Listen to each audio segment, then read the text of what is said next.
हरे कृष्णा, राधे राधे, जय श्री श्याम। सफला एकादशी की हार्दिक शुभकामनाएं।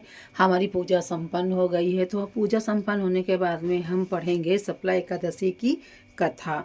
तो आइए जानते हैं सफला एकादशी का नाम क्यों पड़ा है। तो इसे सबसे पहले पढ़ते हैं कथा। तो हमारी पूजा संपन्न होने के बाद में हाथ में तिल और फूल ले लेंगे, उसके बाद में हम अपनी कथा की शुरुआत करेंगे। तो देखिए, पौष माह के कृष्ण पक्ष की एकादशी। भगवान कृष्ण बोले, हे युधिष्ठिर, मैं दान, स्नान, तीर्थ तथा इत्यादि शुभ कर्मों से शीघ्र प्रसन्न नहीं होता हूँ। एकादशी व्रत करने वाला मुझे प्राणों के समान प्रिय लगता है। पौष माह के कृष्ण पक्ष की एकादशी का नाम सफला है। ये सर्व कार्यों को सफल बनाने वाली है। इसमें नारायण जी की पूजा होती है। ऋतु अनुसार फल फूल तथा धूप दीप इत्यादि से पूजन करना चाहिए। महात्मा की कथा भी कहता हूँ, प्रेम से सुनो। चंपावती नगरी में एक महर्षि मान नाम का राजा राज करता था। उसके 4 पुत्र थे। बड़े पुत्र का नाम लुम्बक था।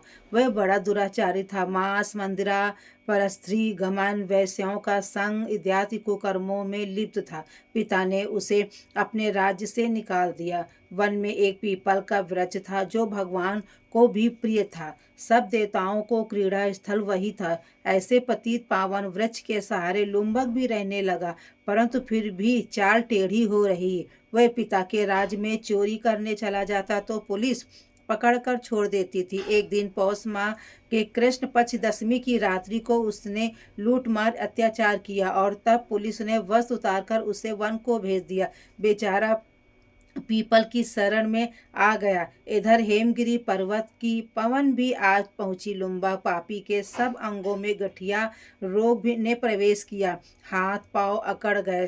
प्रातः सूर्योदय होने के बाद दर्द कुछ कम हुआ तो पेट का गम लगा। जीवों को मारने में आज असमर्थ था और न वृक्ष पर चढ़ने की शक्ति थी। नीचे गिरे हुए फल बिन लाया और पीपल की जड़ में रखकर कहने लगा, हे प्रभु, इन फलों को आप भी भोग लगाइए। मैं अब भूख हड़ताल करके शरीर को छोड़ दूंगा। मेरे इस कष्ट मेरे जीवन में से मृत्यु भली है। ऐसा कहकर प्रभु के ध्यान में मग्न हो गया। रात्रि भर नींद न आई। भजन कीर्तन प्रार्थना करता रहा, परंतु प्रभु ने उन फलों को भोग नहीं लगाया।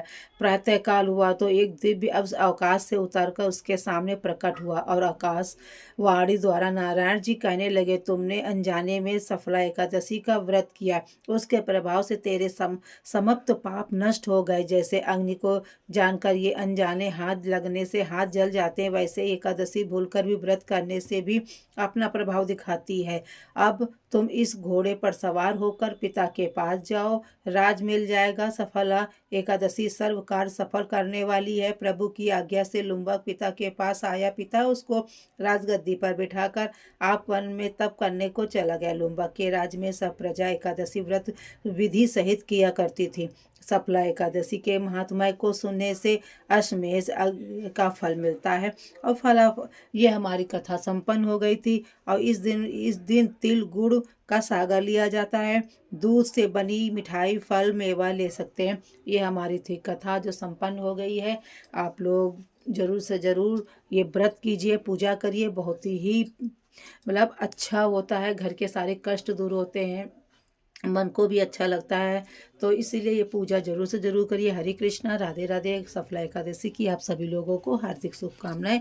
और इसके बाद में हम भगवान विष्णु को प्रणाम करके फूल और तिल को चढ़ा देंगे। और आप सभी लोगों को दिल से राधे राधे, हरे कृष्णा।